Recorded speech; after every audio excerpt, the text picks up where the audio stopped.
What is up, guys? This is AlintheaYoh coming at you today with an updated version of my Buster Blader deck. Now, I really like this deck, and there has recently been some more support announced, which is really good, and I am expecting more. I think there's going to be about another 2 more cards to be released, so yeah, I think it's a good time to do this, but I haven't updated it in a while, so yeah, I think it was just high time to do it. So starting us off, we have the 3 Buster Blader. So 3 Buster Blader is pretty standard. You're running this because you need to get to it as quickly as possible. Now, there are ways obviously to search it out with the spell card, and also you can bring it out with the new trap card that came out in the Dark Illusion. And because of the trap card, that's why I'm running it at 3. Now normally, I think in previous builds I had it at 2, and I just feel that you don't want it to be out of the deck as much as possible. You want it to be in there as well as drawing it for your Buster Whelp, but being able to have it in multiple locations is good. So obviously in the Buster Whelp you need to have it in your hand, and also for the trap card you need to have it in the deck. So because I am running things like Desires and all this stuff, you need to make sure you have enough copies in the separate locations. So yeah, that's why I'm running 3. It's looking good, and also it's the DT-ness is very pretty. I know some people don't like that though, but whatever. Next up we have 3 Buster Whelp. Here's your main cards that you really want to see. Being able to search out Destruction Swords, being able to tribute summon it, well just tribute it to summon out a Buster Blader from your hands. Also being able to get Buster Blader from the graveyard is good, so yeah, there are just different ways that you can run it. I don't run the other Buster Blader because, you know, it doesn't technically count as a Buster Blader in your hand and all this stuff, so it just opens up to bad inconsistencies if you ask me. So that's why I don't run that, but you run this and it's really, really good. Next up we have the 3 Buster Dragon Buster Sword Destruction Sword, sorry. So you're running this because you lock your opponent out of your extra deck. In your opponent's turn you can use like your Buster Sword to be able to lock your opponent, or Buster Dragon, sorry, to be able to lock your opponent out by attaching it to a Buster Bladed monster on your side of the field. So there's good surprise play, well I say surprise, but there's good plays like that, and you can surprise your opponent, and it just means that you don't have to like really go in and really have it on your side of the field.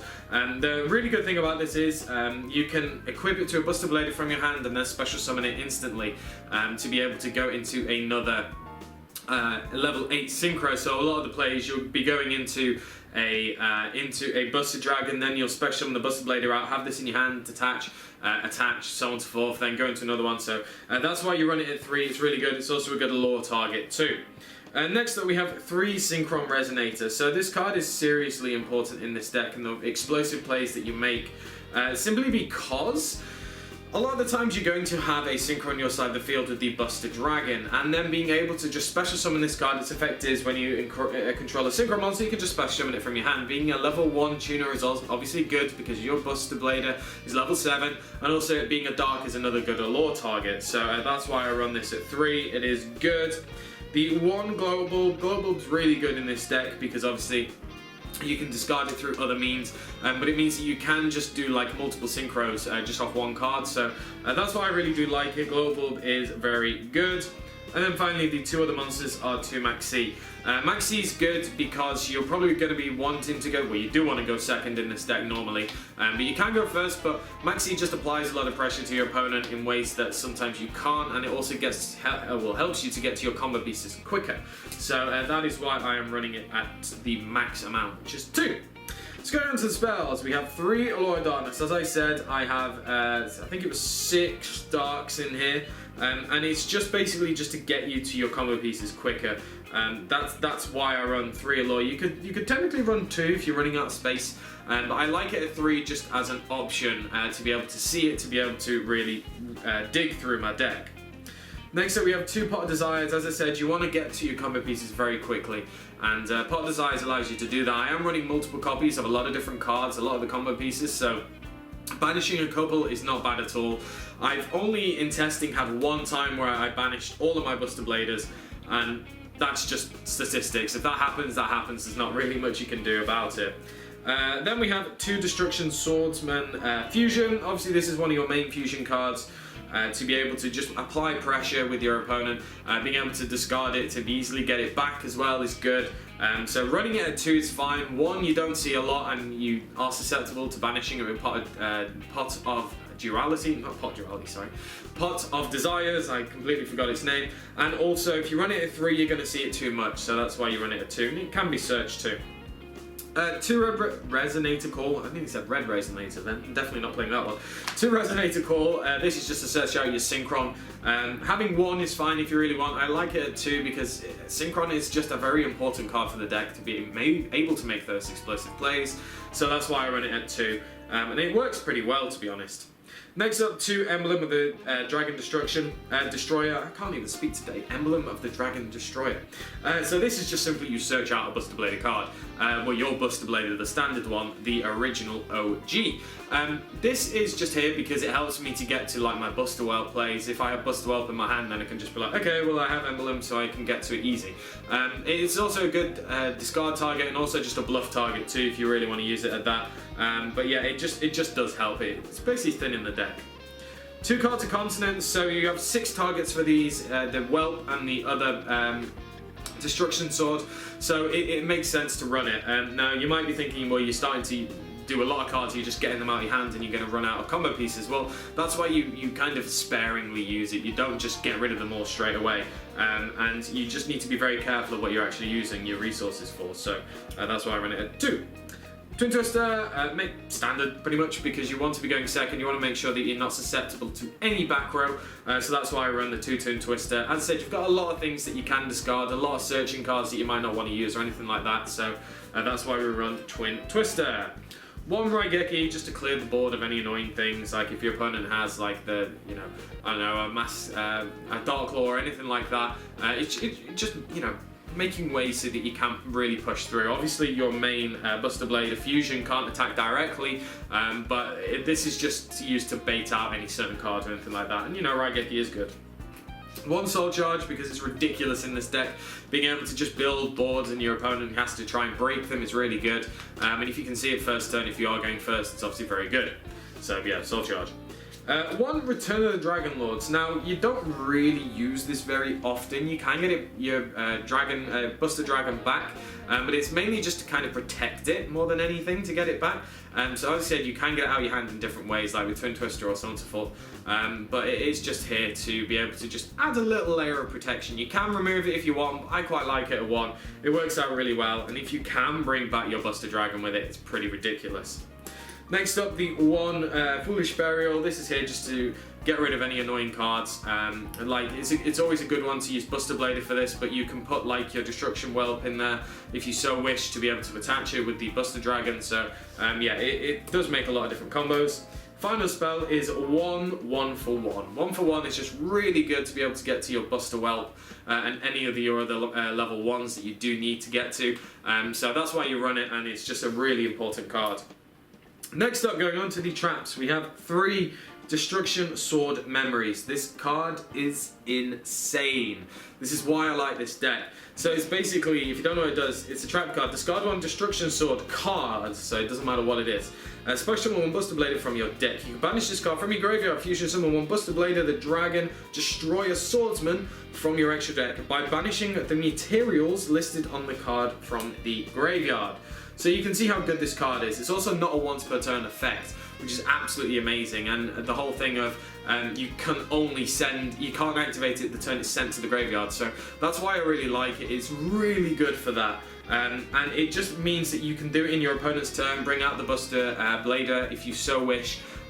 Sometimes it's really nice to spring it on your opponent. A lot of people don't know what it does, so it's really good, and you can recur it back in with Omega and different things like this. So card is amazing, and also just to get to your Buster Blader is so good. And then finally, the 2-dimensional barrier. Now you can use whatever you want. You can just use like a Vance's Emptiness and something else if you so wish, if you can't afford these. But they're really good, being able to lock your opponent out, especially if you do have the lock. It's just so good. So going on to the extra deck, we obviously play 3 Buster. It's the Buster Blader Dragon Sword Destruction Swordsman. There's too many long names in this deck. But basically this guy is just insane. If you don't know what he does, I'll read him out to you. He's basically, it gains 1,000 attack for each attack and defense for each dragon on your opponent's side of the field. And And it can't attack directly, which is an important thing, and it's also in their graveyard, so that's another thing to remember if you're going against like Blue Eyes and such. It says change all Dragon-type monsters your opponent controls to defense position. Also, Dragon-type monsters your opponent controls cannot activate their effects. If this card attacks a defense position monster, inflict piercing damage. So it has a very Meteor Crush-like effect, being able to just pierce to your opponent. Also, it means that any opponent's Dragon-type monsters, they can't activate their effects. It's not just like they're negated, they just can't activate them whatsoever, which is really good. And it gains 1,000 attack and defense for each on their side of the field and graveyard. So, obviously, you're going to be using this with the Buster Dragon. And it's just so good. Like, you play 3 because of the Trap card. The Trap card allows you to recycle through so many of them, and just to bring them out with, like, little actual effort. So, that's why it's really good, and you run 3 of them. Next up, you're running, obviously, the 3 of the Buster Dragon. Buster Dragon being able to get a Buster Blader back from your graveyard if you don't control a Buster Blader on your side of the field. And then also in either player's turn you can attach a... is it either player's turn? I do forget. Once per turn during your opponent's turn, sorry, I don't know why I thought that, but it's during your opponent's turn you can attach a Buster Sword to one of your Buster Blader monsters. So that's either the Buster Blader or the Fusion. So that's what I was on about earlier. You attach the one that blocks your opponent from using the extra deck. Obviously there are other destruction swords that you can use. For example, effects can't be activated in the graveyard. You would side those depending on what deck you go up against. So if it was like Burning Abyss, then that'd be a really good one. But yeah, so 3 Buster Dragons, just so good. It's so easy to get out as well. Next up we have 2 Hot Red Dragon Archfiend Abyss. This is here because you have loads of level 1 tuners and you have the Buster Dragon, which is your dark target. So this is just so good, especially if you're making multiple ones. You can't you don't want to go into a level 8 XZ, for example, you can go into this. And it's an absolutely incredible card, being able to negate a face-up card on your opponent's side of the field. A very important thing to know, if your opponent activates Raigeki, for example, and you have this, you can just go, okay, Chain Link 2, I negate the Raigeki, and it negates. So, yeah, a lot of people don't remember that, but yeah, it's really important to know.